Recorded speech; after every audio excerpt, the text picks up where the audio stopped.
Hello hello hello hello hello बच्चों, नमस्कार, राधे राधे, जय श्री कृष्णा। आज के इस सेशन में आप सभी का हार्दिक स्वागत और वेलकम। मैं आपका प्यारा पीजे सर वापस आ चुका हूँ। इस जेई के बैच को लेकर हम लोग आज आगे बढ़ेंगे और कुछ बातें करेंगे। देखिए प्यारे बच्चों, जीवन में कभी भी हारना नहीं चाहिए, इंसान को हमेशा लड़ते रहना चाहिए। और देखिए, इंसान की लड़ाई हमेशा किससे होती है, आप खुद सोचिए। इंसान की लड़ाई हमेशा खुद से होती है और इंसान हमेशा खुद से लड़ता है और उसको जीतना भी खुद से पड़ता है। हम क्या पूरी दुनिया से लड़ते हैं, पूरी दुनिया से कॉम्पिटिशन्स करते हैं? नहीं, हमारी लड़ाई खुद से है और खुद से जीतोगे तो लाइफ में आगे बढ़ोगे और कुछ बन जाओगे, है ना? कुछ ना कुछ बनने का सपना तो होगा आपका। ऐसा तो नहीं है कि बस लाइफ चल रही है उसके भरोसे चल रहे हो। ऐसा चलोगे तो आगे जाके कहीं आपको पछतावा होगा। अगर आपको लाइफ में आगे बढ़ना है तो आपका एक बेहतरीन प्लान होना बहुत जरूरी है और साथ में उसके लिए बेहतरीन तरीके से मेहनत और गाइडेंस भी बहुत जरूरी है। जितना तुम इजी समझते हो लाइफ को, उतना इजी नहीं है और कंपटीशन तो कभी भी इजी होता ही नहीं। लाइफ में कभी भी मिस्टेक्स मत किया करो। अगर आप लोग मिस्टेक्स करते हो तो मिस्टेक से सीखा करो।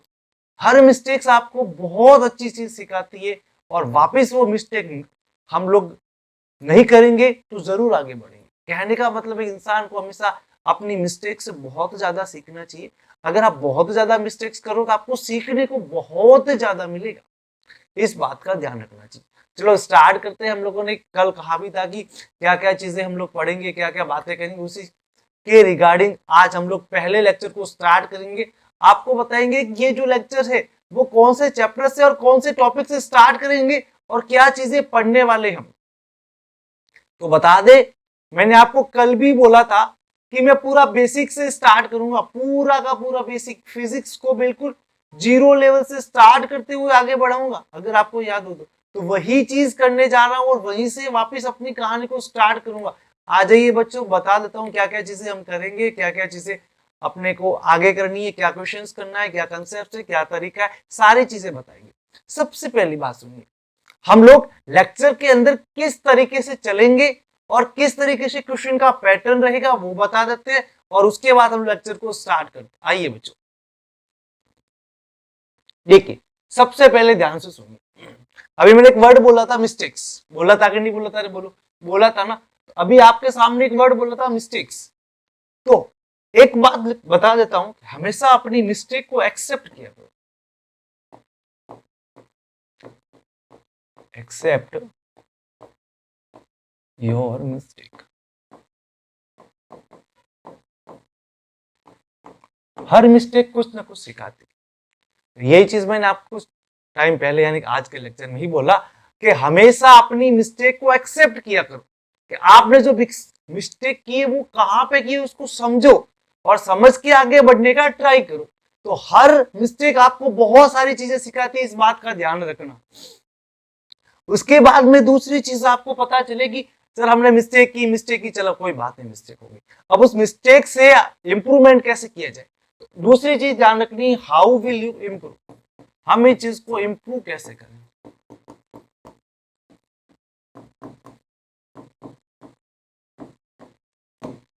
हर मिस्टेक्स आपको बहुत सारी चीजें सिखाएगी और बहुत सारी बातें भी बताएगी, इस बात का भी ध्यान रखना।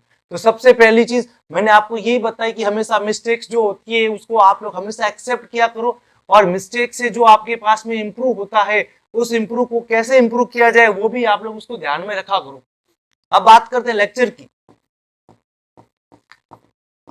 सर ये लेक्चर कैसे रहने वाला है, क्या चीजें पढ़ाएंगे? तो सबसे पहली चीज बता चुका हूं, लेक्चर जेई के लेवल का रहेगा और हम लोग जो शुरू करेंगे वो सबसे पहले बिल्कुल low level basic level start करेंगे। अभी तक सिर्फ लो लेवल पे इंट्रोडक्शन के रिगार्डिंग ही चलेंगे, धीरे धीरे करते हुए आगे बढ़ेंगे और धीरे धीरे बातें आगे बढ़ाते हुए अच्छे से क्वालिटी क्वेश्चन भी लाएंगे और बहुत सारी चीजें भी लेके आएंगे। तो देखिए बेसिक लेवल के अंदर आपको क्या क्या बताया जाए। तो बेसिक लेवल की बात करें तो सबसे पहले चीज की एनसीईआरटी जो होती है वो आपका एक बेसिक लेवल होती है। एनसीईआरटी लेवल से ही सारी चीजों की स्टार्टिंग होती है और फिर वहां से थोड़ा सा एडवांस करते करते करते करते हम लोग जो है वो ऊपर चढ़ना स्टार्ट करते हैं। ये कहानी सबसे पहले होती है, तो ध्यान से सुनिए। तो लेक्चर के अंदर सबसे बड़ी चीज क्या रहने वाली है कि लेक्चर में नोट्स रहने वाले हैं जो हम पढ़ाएंगे उसको, और साथ में क्वेश्चन प्रैक्टिस रहने वाली है।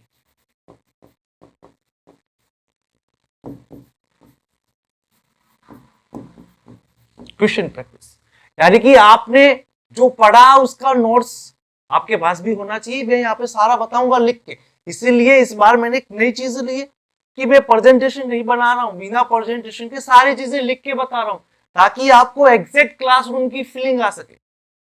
मैंने कई बार ऐसे भी पढ़ाया है कि प्रेजेंटेशन बना देता हूँ और आप लोग सोचते हैं कि सर जो है वो प्रेजेंटेशन पढ़ रहे हैं और कुछ नहीं। तो इस कंसेप्ट को मैंने इस बार पूरी तरीके से खत्म कर दिया।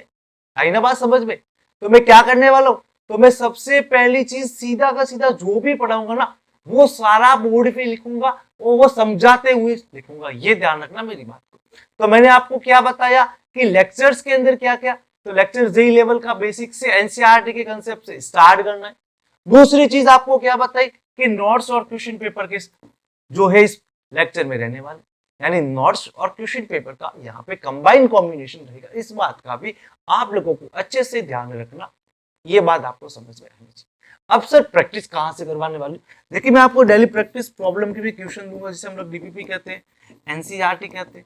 कल कुछ बुक्स बताई थी, उस बुक्स के क्वेश्चन भी करवाएंगे और साथ में कुछ मॉड्यूल्स होंगे, वो अच्छे लेवल के मॉड्यूल होंगे तो उनके भी क्वेश्चन कराएंगे, सारी चीजें कराएंगे। आप आराम से घबराए नहीं, अभी स्टार्ट हुआ है, बिल्कुल बेफिक्र होकर बैठिए। आपकी सारी प्रॉब्लम का सॉल्यूशन अच्छे तरीके से करके आगे बढ़ेंगे, इस बात का आपको ध्यान रखना चाहिए। देखिए नई चीज होती है, नई चीज जब होती है तो उसको समझने में टाइम देना पड़ता है, और आप लोग जब वहां पे टाइम दोगे तो चीज समझ में आएगी और सीखने को भी मिलेगी। इस बात का ध्यान रखना। आई ना बात समझे? अब देखो आगे बेटा, एक सेकंड रुकना, क्या हो गया यहाँ पे, दिक्कत कैसे हो गई? चलो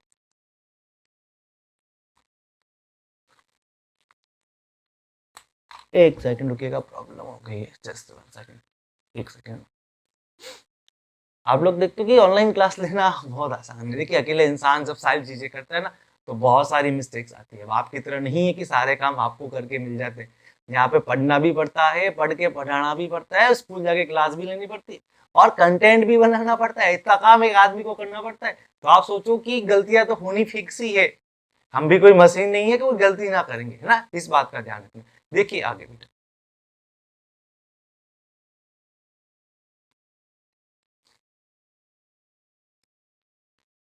ये क्या रे, चलो अब ध्यान से सुनो, मेरी बात को अच्छे तरीके से समझना बच्चों, और अच्छे तरीके से सुनने की कोशिश करना। देखिए सबसे पहली चीज आपको ध्यान से समझनी है कि जो हमारी जेई की फिजिक्स रहेगी, उस फिजिक्स का कंसेप्ट समझते हैं सबसे पहले। तो सर कंसेप्ट क्या रहने वाला है, उसके बारे में बात करते हैं। तो बात करें कंसेप्ट की, तो उसके अंदर सबसे पहले आपको ये चीज समझनी है कि आप सबसे पहले लैंग्वेज को समझो। तीन चीजें बताऊंगा, सबसे पहली चीज बता रहा हूं लैंग्वेज, यानी कि आप सबसे पहली चीज जो आपको बताया जा रहा है उसके अंदर क्या लैंग्वेज यूज हो रही है, उस लैंग्वेज को बिल्कुल अच्छे तरीके से समझे, फिर उसको फॉलो करके उसके ऊपर प्रैक्टिस करें, तो उससे सबसे लास्ट में जाके कैलकुलेशन करना सीखे कि कैलकुलेशन कैसे होती है। और कैलकुलेशन के बाद में आपके साथ में जो खड़ा इंसान वो है आपका प्यारा भाई पीजे। इससे तीनों चीजों से आपकी काफी प्रॉब्लम को सॉल्यूशन मिल जाएगा। उसके बाद मुझे नहीं लगता कि आपको किसी भी चीज में दिक्कत रहने वाली है। आई ना बात समझ में? तो सबसे पहली चीज जो लेक्चर रहेगा उसके लैंग्वेज को बिल्कुल अच्छे तरीके से समझे कि यहाँ पे क्या तरीका बताया जा रहा है और क्या तरीका समझाया जा रहा है।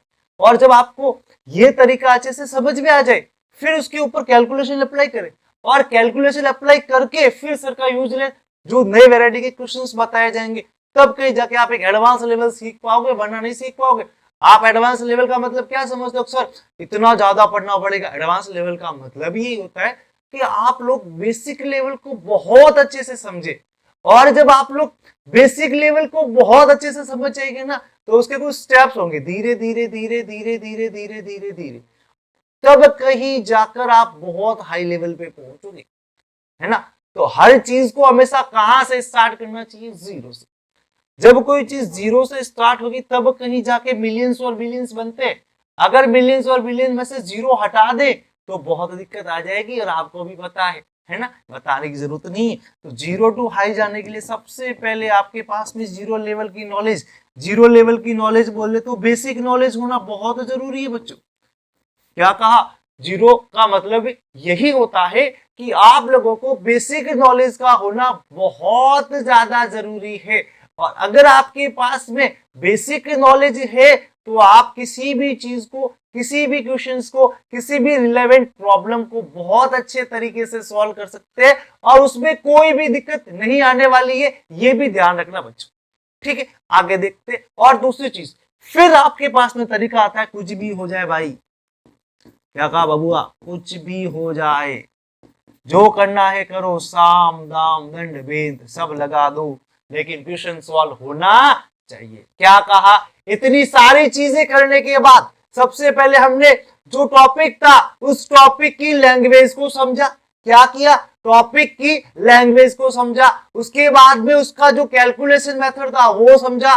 फिर सर ने जो कंसेप्ट बताए वो समझा, यानी जीरो लेवल सारा समझा, बेसिक पूरा समझा, उसको एडवांस बनाया, और उसको एडवांस बनाकर क्वेश्चन को सॉल्व करने की जितनी भी डिकोडिंग करनी थी, उस क्वेश्चन को तोड़ना था, हमने तोड़ा।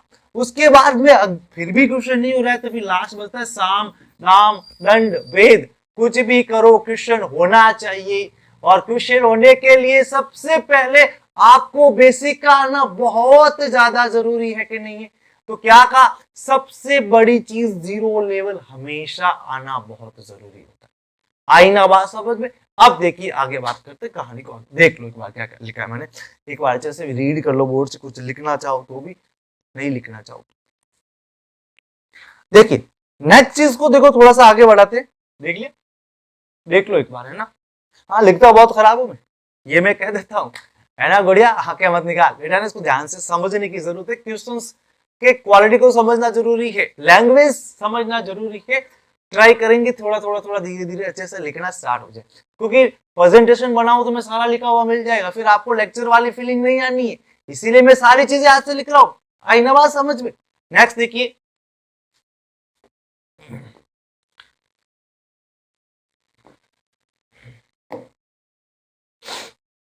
अब देखिए सर हम लोग कौन से टॉपिक से स्टार्ट करेंगे, कौन सा टॉपिक आगे लेंगे, इस तरीके से सारी चीजों को आगे बढ़ाते हुए हम लोग ये सारे क्वेश्चन को सॉल्व करेंगे। तो सबसे पहली चीज ये आती है कि हम लोग सबसे पहले कौन सा कंसेप्ट, कौन सा टॉपिक लेके इस चीज को स्टार्ट करने वाले। तो देखिए सबसे पहले जब जो स्टार्ट करेंगे वो हमारा सबसे पहला रहेगा बेसिक कैलकुलेशन।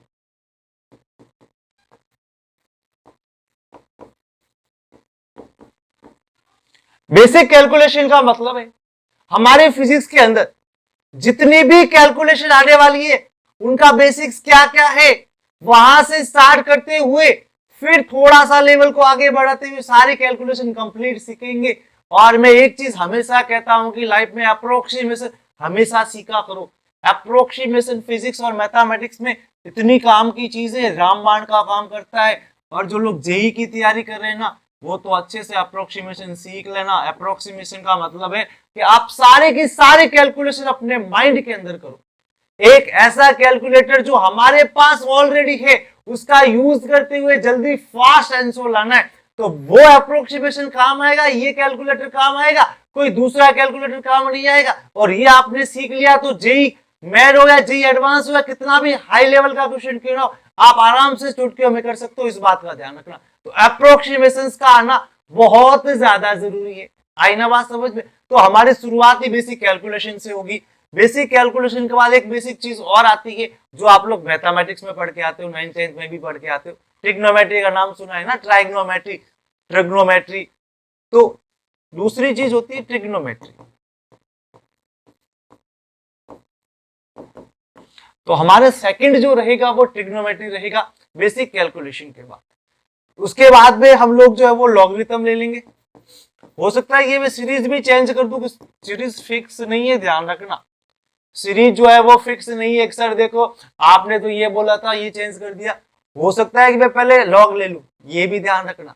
तो बेसिक कैलकुलेशन, ट्रिग्नोमेट्री और लॉगरिथम्स का आना बहुत ज्यादा जरूरी है, इस बात का भी ध्यान रखना। लॉगरिथम के बाद की बात करें तो उसके बाद में सीरीज आपको आना बहुत ज्यादा जरूरी है। सीरीज कौन कौन सी है, तो सीरीज के अंदर देखें तो आपके पास में दो प्रकार की सीरीज होती है। एक सीरीज होती है एफी और दूसरी होती है जीपी। एपी का मतलब होता है अर्थमेटिक प्रोग्रेशन,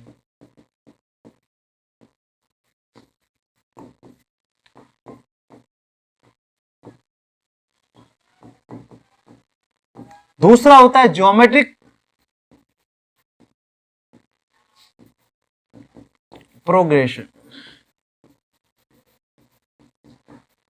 तो इन दोनों सीरीज के बारे में जानेंगे, समझेंगे, इनके nth टर्म क्या होती है, इनका सम क्या होता है, ये कैसे बनती है, कैसे इसको सॉल्व करते हैं, कैसे इसके फॉर्मूले होते हैं, वो सारी चीजें यहाँ पे समझेंगे। ये समझने के बाद हम लोग आगे बढ़ेंगे, इस बात का ध्यान रखना, ठीक है। नेक्स्ट देखिए आगे क्या चीज है। आगे हम लोग जो है वो पढ़ेंगे ग्राफ के बारे में। जितने भी हमारे पास में ग्राफ होते हैं उन ग्राफों की डिटेल में स्टडी करते हुए सारे ग्राफ को बनाना सीखेंगे। जब प्रोपोर्शनल होता है, इनडायरेक्टली प्रोपोर्शनल होता है, उस केस में ग्राफ कैसे बनता है और उस केस में उसका रिजल्ट क्या आता है, वो सारा का सारा देखने के बाद ही हम लोग आगे बढ़ेंगे और उनको सॉल्व करना सीखेंगे। आई ना बात समझ मेरे बच्चा, समझ में बैठ गया मेरे बच्चे, मेरे लाल। आगे देख, नेक्स्ट बात करते हैं। नेक्स्ट जो हम पढ़ेंगे वो आपको पता है दो चीजें होती है जो 12वीं क्लास की मैथमेटिक्स में पढ़ी जाती है और हर इंसान को थोड़ा सा लगता है यार ये क्या चीज है। देखो बिल्कुल नई चीज होती है ना, तो उसको समझने में थोड़ा सा टाइम लगता है। और ये जो दोनों चीजें थोड़ी सी प्रैक्टिस पे भी डिपेंड करती है। तो जनरली 11th क्लास के जो स्टूडेंट होते हैं, जो बेसिक स्टूडेंट होते हैं, वो 10th क्लास की मैथमेटिक्स पढ़ के आते हैं, तो उनको ज्यादा दिक्कत आती है इन दो टॉपिक्स में। समझ गए होंगे कौन कौन से, डिफरेंशिएशन एंड इंटीग्रेशन, अवकलन एंड समाकलन। ये दो टॉपिक ऐसे हैं जिनमें स्टूडेंट को बहुत ज्यादा दिक्कत आती है। तो ये कौन कौन से टॉपिक है, तो इनके नाम है differentiation and integration. Differentiations and integrations. चलो ये दो टॉपिक्स मैंने बता दी, एक बार देख लो कौन कौन से टॉपिक थे। सबसे पहला बोलो कौन सा टॉपिक था, बेसिक कैलकुलेशन, वेरी गुड बेटा। दूसरा बोलो ट्रिग्नोमेट्री, वेरी गुड बच्चे। फिर लॉगरिथम, फिर सीरीज। सीरीज में कौन कौन से टाइप, पहला बोलो अर्थमेटिक प्रोग्रेशन और दूसरा ज्योमेट्रिक प्रोग्रेशन, वेरी गुड। फिर क्या था बच्चे, ग्राफ। फिर क्या था, डिफरेंशिएशन एंड इंटीग्रेशन। इतनी सारी चीजें देख लो एक बार, फिर आगे और बताते हैं आप लोगों को।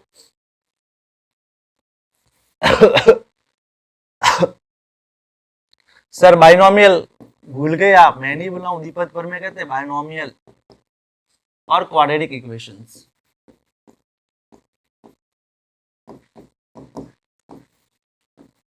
सर कुछ और भूल गए तो बता दे, क्या बोले तो बता दे बच्चे लाल।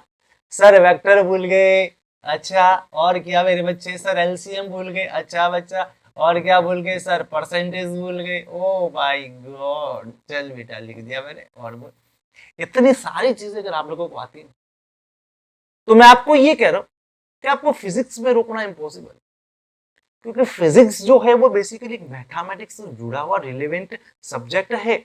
इसके अंदर इसकी नॉलेज का होना बहुत ज्यादा जरूरी है। और अगर आपके पास में ये नॉलेज नहीं है तो जब आप फिजिक्स के क्वेश्चन करोगे बड़े बड़े, तो ये बहुत ज्यादा दिक्कत देगा। और सबसे ज्यादा दिक्कत देता है बेटा कैलकुलेशन, जिसके अंदर मैंने अप्रोक्सीमेशन भी कहा है। मैं अप्रोक्सीमेशन से रिलेटेड बहुत सारी चीजें बताऊंगा कि कैसे हम लोग किसी चीज को अप्रोक्सीमेट करके उसको सॉल्व करते हैं और उसका आंसर लाते हैं, जो बहुत ज्यादा इंपॉर्टेंट होती है जेईई के बच्चों के लिए। आप क्या समझते, आप लोग सपना देखते हो आईआईटी का, एनआईटी का, है ना, हर इंसान देखता है एनआईटीज एंड आईआईटीज। हम लोग जेईई की प्रिपरेशन करते हैं किस लिए, आईआईटीज और एनआईटीज में जाने के लिए तो करते हैं। ये कॉलेज की ड्रीम होता है हर इंसान का लाइफ में कि अगर मैंने मैथमेटिक्स ली तो मेरी इंजीनियरिंग की डिग्री जो है ना वो आईआईटी से मिली, या मेरी इंजीनियरिंग की डिग्री एनआईटी से मिली। अगर ऐसा नहीं है ना तो कहीं ना कहीं मैंने ना लाइफ में मेहनत नहीं की। एक वो कहते हैं ना कि फीलिंग आती है वहां की, इंसान का पूरा नजरिया बदल जाता है, बहुत सारी बातें होती है। थोड़ा सा अपन रिलेवेंट टॉपिक पे ध्यान देते, अच्छा एक बार देख लो सारे टॉपिक्स कौन कौन से थे जल्दी से। मैं साइड हो जाता हूँ, बीच में आ रहा हूँ, हाँ भाई बीच में आ रहा हूँ, ठीक है, बुढ़िया कह रही बीच में आ रहा है, ठीक है लो भाई।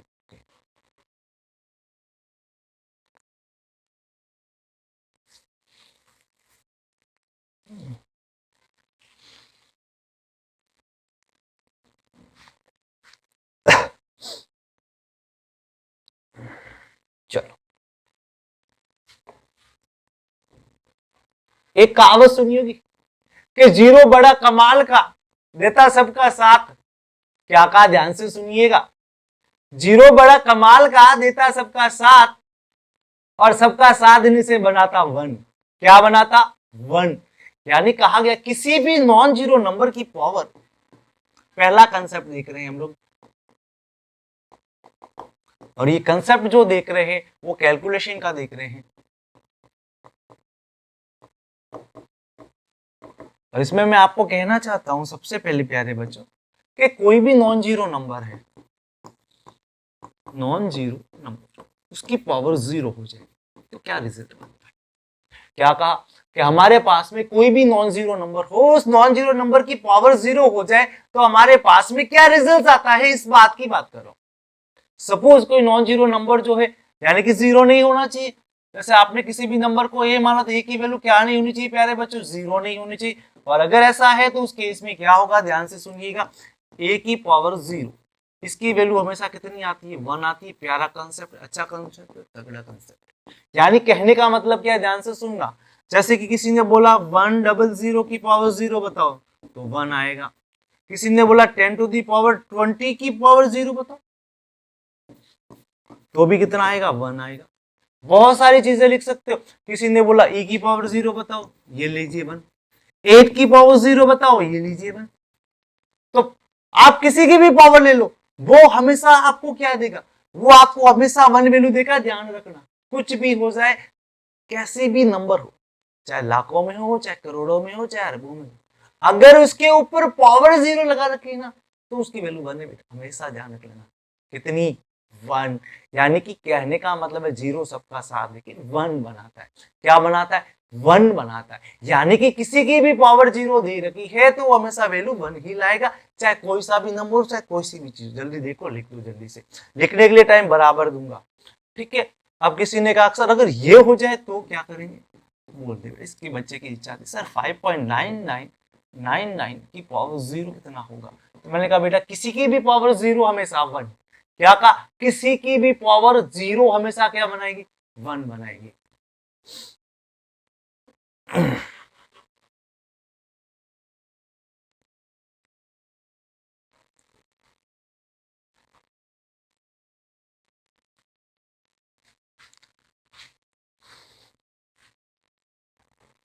जल्दी लिख दो, क्या लिख रहे लाला, जल्दी करना बच्चों। एक थोड़ा सा टेलीविजन को बंद, उस पर ध्यान ज्यादा जाता तो कैमरे में नजर कम जाती है। अब प्रॉपर ठीक है। ये लगा तो मैंने लाइव कमेंट के लिए था, पर मैं उसको ही देखता रहता हूँ खुद की फोटो। जैसे तुम लोग देखते रहो नहीं यार, तो I am looking so beautiful so elegant, है ना। देखो तो अपना मुंह देखो फिर बात करना। चलो नेक्स्ट देखते हैं बेटा। नेक्स्ट जो है ना, थोड़ा सा कंसेप्चुअल चीज है, नेगेटिव पावर से रिलेटेड है। कि कोई भी एक्सपोनेंट होता है, एक्सपोनेंट में तो समझते ही होंगे, अगर उसकी पावर नेगेटिव हो जाए तो उसका एक रिलेशन होता है। वो रिलेशन क्या होता है वो देखते हैं। किसी भी एक्सपोनेंट की पावर हमारे पास में नेगेटिव हो जाए तो उसका क्या रिलेशन है, क्या प्रॉपर्टीज होती है, उसके बारे में देखते हैं। सिंपल सी चीज है, ध्यान से देखना। 1/x की पावर n है, इसकी नेगेटिव पावर बनेगी तो क्या होगा, x की पावर -n बनेगी। क्या कहा प्यारे बच्चों, 1/x की पावर n है, अगर इसकी नेगेटिव पावर बनेगी तो क्या बनेगा, x की पावर -n बनेगा। क्या बनेगा, x की पावर -n बनेगा। या हमारे पास में उल्टा ले कि सर 1/x की पावर n है, जब ये ऊपर जाएगी तो क्या बनेगा, x की पावर -n। यानी कुल मिलाकर मैं आपको पावर को नेगेटिव करना सिखा रहा हूँ। क्या सिखा रहा हूँ, पावर को नेगेटिव करना सिखा रहा हूँ। जैसे 5 की पावर 3 है तो ये क्या बन जाएगा, 1/5 की पावर -3। या 1/10 की पावर 2 है तो ये क्या बन जाएगा, 10 की पावर -2 बन जाएगा। इस तरीके से आई बात समझ में? जल्दी से नोट डाउन कर लें।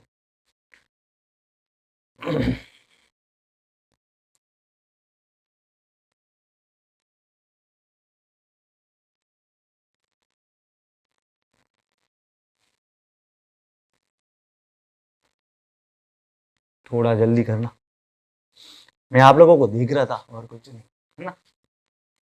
अच्छा, नेक्स्ट देखो।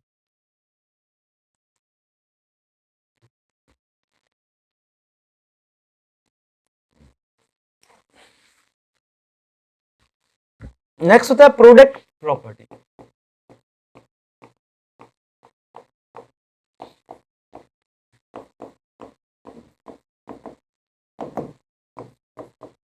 प्रोडक्ट प्रॉपर्टी का मतलब क्या होता है, ध्यान से सुनना। प्रोडक्ट प्रॉपर्टी का मतलब है दो एक्सपोनेंट है हमारे पास में, जैसे मान लीजिए x की पावर m गुना x की पावर, हमारे पास में दो एक्सपोनेंट, जब ये प्रोडक्ट होंगे अर्थात मल्टीप्लाई होंगे, हिंदी में कहे गुना होंगे, तो दोनों का सम हो जाएगा पावर का। क्या हो जाएगा, जो पावर रहेगी उस पावर का हमारे पास में सम हो जाएगा, अर्थात पावर जो है वो जुड़ जाएगी, पावर का सम हो जाएगा। हाँ, हिंदी वाले कहेंगे घात क्या हो जाएगी, जुड़ जाएगी। अक्सर हिंदी वाले बच्चे कहते हैं सर गुणे में घाते जुड़ती है। देखो ये आपका कंसेप्ट आ गया कि गुणे में घाते कैसे जुड़े। आई ना बात समझ में? तो कहने का मतलब ये है कि आपके पास में जब दो पावर मल्टीप्लाई में प्रोडक्ट में होगी, तो जब उनका रिजल्ट बनेगा तो वो आपस में क्या हो जाएगा, सम हो जाएगा, ऐड हो जाएगा। जैसे क्वेश्चन में देखिए x की पावर m प्लस n हो जाएगा। जैसे हमारे पास में किसी ने लिखा x की पावर 3 मल्टीप्लाई x की पावर 2, तो इसका रिजल्ट कितना बनना है, x की पावर 3 प्लस 2, यानी कि x की पावर 5 बन जाएगा। चलो ये करके बताओ, x की पावर 10 का प्रोडक्ट करो x की पावर 6 से, x की पावर 9 का प्रोडक्ट करो x की पावर 7 से, x की पावर 8 का प्रोडक्ट करो x की पावर 6 से। सबके आंसर बताना है आपको, बोलना है जल्दी से, फास्टली बोलना जल्दी से।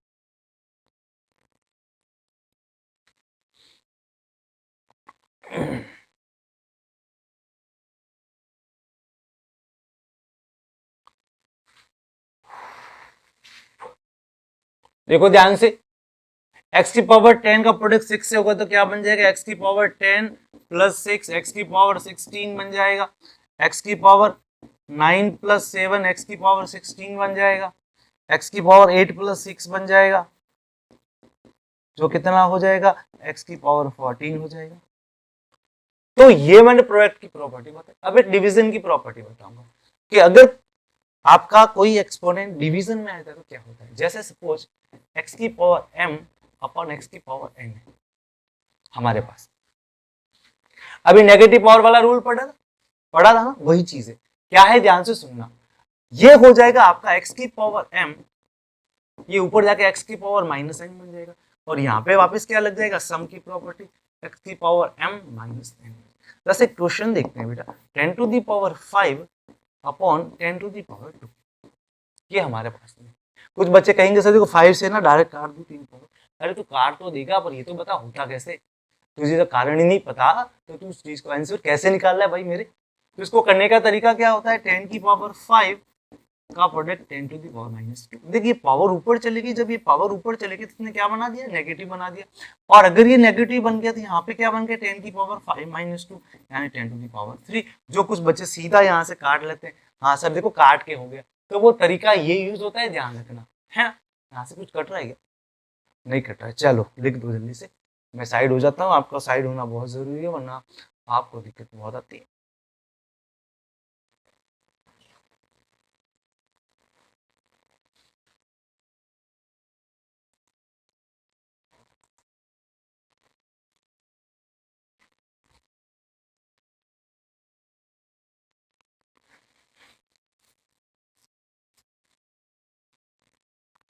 अगला है पावर ऑफ पावर।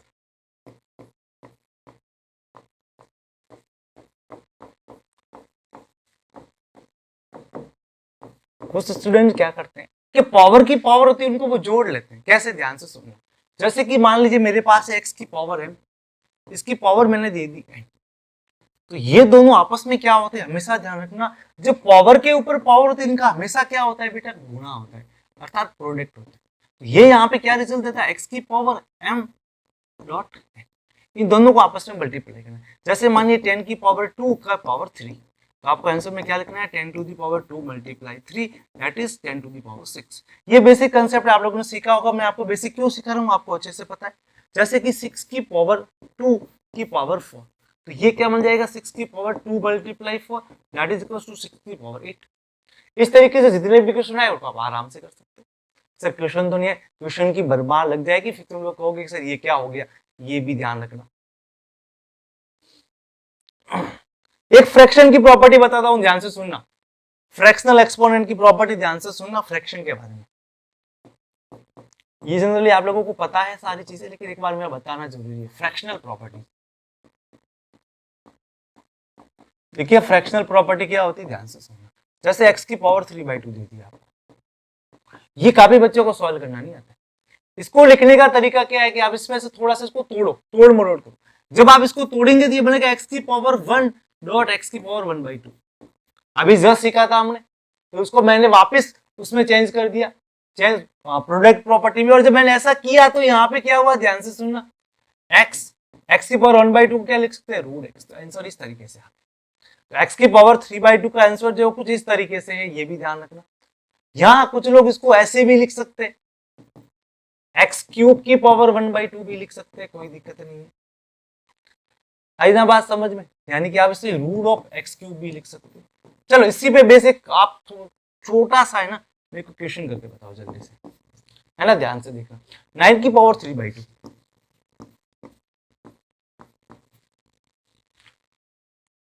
तो सबसे पहली चीज इसको सॉल्व करो, शॉर्ट में लिखो 3 का स्क्वायर करो, उसकी पावर 3/2। मल्टीप्लाई में पावर क्या होती है, प्रोडक्ट हो जाती है। तो 3 की पावर 2 का मल्टीप्लाई 3/2 से करोगे, 2 ने 2 को कैंसिल आउट कर दिया, तो 3 to the power 3 that is equals to 27 इसका आंसर आ जाएगा। और कुछ नहीं बेटा, जल्दी लिख दो। क्वेश्चंस लगा रहा हूं, अब थोड़े से क्वेश्चंस करके फिर आगे बढ़ेंगे।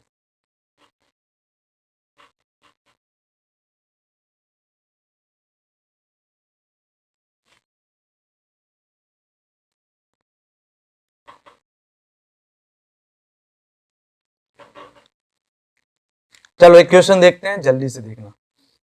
क्वेश्चन है मेरे पास में 10 to the power 2 plus 10 to the power 3, इसको सॉल्व करके बताइए। आपको सॉल्व करना है कि 10 टू द पावर 2 और 10 टू द पावर 3 का आंसर क्या होगा। शायद कट रहा है, एक मिनट चेक कर रहा था, क्वेश्चन कट रहा है इसमें, नहीं प्रॉपर आ रहा है ना, ठीक है। थोड़ा सा बैकग्राउंड हल्का सा बढ़ा देता हूँ इसको। हाँ ठीक है, शायद चल, हाँ ठीक है ना, अब शायद ज्यादा अच्छा है। चलो जल्दी से करो क्वेश्चंस। अब कुछ लोग क्या कहेंगे, सर देखो 10 to the power 2 plus 10 to the power 3, sir ये 10 टू दी पावर 5 होता है। बेटा नहीं होता है, ध्यान रखना। इसका आंसर 10 टू दी पावर 5 कभी नहीं आएगा, गलत मत कर देना। इसका मतलब होता है कि 10 टू दी पावर 2 का जो हमारे पास में आंसर होता है वो होता है 100, और 10 टू दी पावर 3 का होता है 1000। ये दोनों मिलके 1100 बनते हैं। इसको आप अगर अलग तरीके से लिखना चाहो तो 1 गुना 10 टू दी पावर 2 कर सकते हो, या इसको आप लिख सकते हो 1.1 गुना 10 टू दी पावर 3 कर सकते हो। अब आप इसको जिस तरीके से लिखना चाहो उस तरीके से लिख सकते हो, वो बात अलग है, लेकिन पूरा तरीके से होना चाहिए, पूरा कंसेप्चुअल होना चाहिए।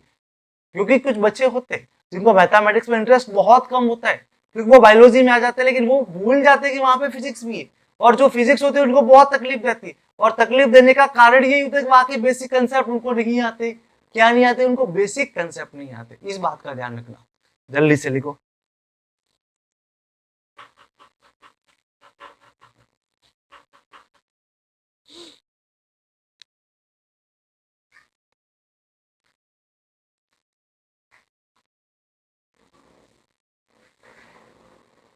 अगला क्वेश्चन लिखे 16 टू द पावर, ये 16 to the power -1/4 plus 4 to the power -2, -2 है ना, चलो -2, इसको सॉल्व करके नेक्स्ट क्वेश्चन ये हमारा, इसको सॉल्व करना है जल्दी से।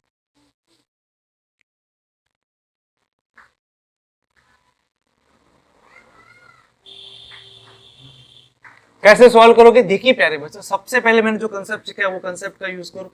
6^4 प्लस 1/4 टू दी पावर 2। अब आप इसको सॉल्व करो, नेक्स्ट फर्दर सॉल्व करोगे तो 1/16 क्या होता है प्यारे बच्चों, 2^4 की power 1/4 plus 1/4 to the power 2। यहां से सॉल्व करोगे तो 4 ने 4 को मारा, 4 ने किसको मारा बच्चों, 4 ने 4 को मारा, तो ये बन गया 1/2 प्लस 1/16। इसका आप लोग एलसीएम ले लीजिए, 16 या 8 बच जाएगा या 1 आ जाएगा, तो ये आंसर आ गया 9/16। देखो बिल्कुल किस तरीके से बेसिक सीखने से हमारा एक एक कंसेप्ट और एक एक क्वेश्चन अच्छे तरीके से और इजीली हो रहा है। इसीलिए कंसेप्ट की जरूरत होती है, वरना कंसेप्ट की जरूरत नहीं होती। आई ना बात समझ में?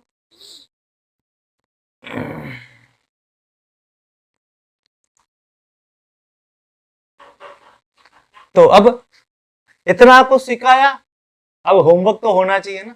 चलो होमवर्क के क्वेश्चन लिख दो जल्दी से, है ना। होमवर्क के क्वेश्चन मैं निकालता हूँ अभी आपके लिए। अच्छा लिखना था क्या, जल्दी लिख। अरे क्या लिख रहा है अभी तक यार भाई, थोड़ा फास्ट बढ़ यार, ऐसे काम नहीं चलने वाला है, नालायक कहेगा।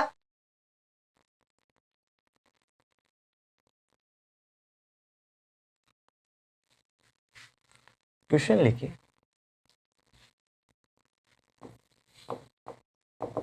Find value,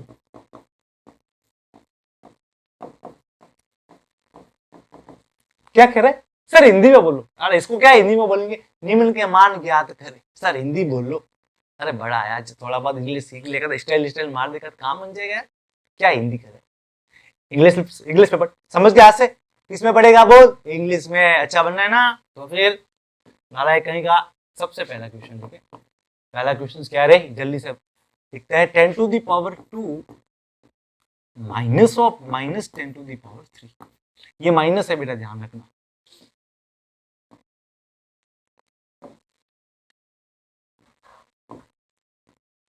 (10^2 minus of -10^3। Second question लिखिए जल्दी से। सेकंड क्वेश्चन है हमारे पास में ये वाला 9^0 प्लस 9।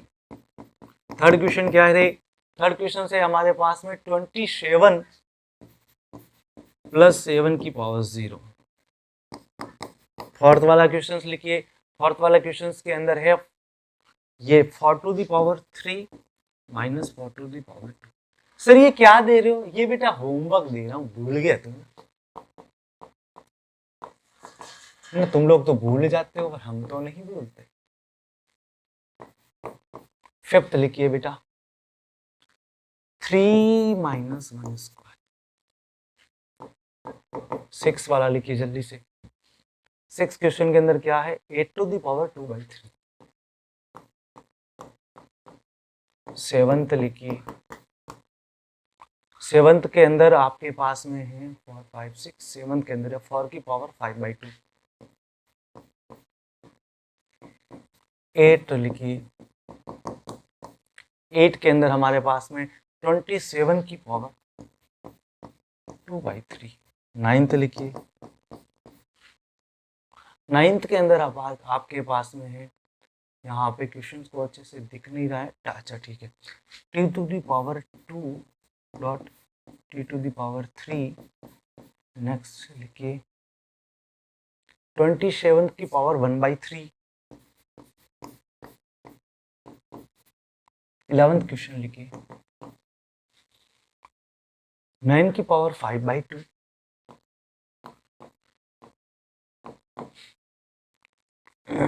और आगे देखिए, चलो आपको इतना ही सवाल है, तो फिर इसके आगे कल और अच्छे सवाल बताऊंगा, तो आपको इनका सॉल्व करना, ये होमवर्क है। और होमवर्क का सॉल्यूशन भी आएगा, एक अलग से वीडियो आएगा, वो भी इस पे बना के डालूंगा, है ना।